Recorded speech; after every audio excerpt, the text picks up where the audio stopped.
Okay, the accelerator pump on my 1977 Thunderbird with 43,600 miles was what was leaking on the carburetor. So I replaced it. So now let's try to start it and see how it's running. It runs about like a brand new car.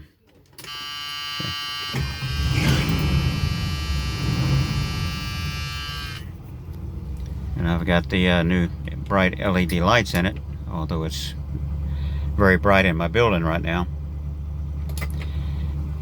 But it's running very smooth. I can put my original tape here up on the end.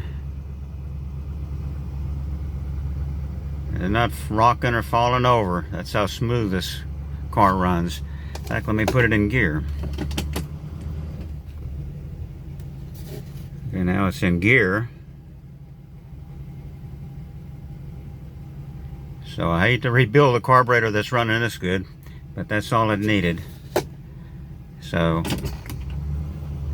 I think it's good to go.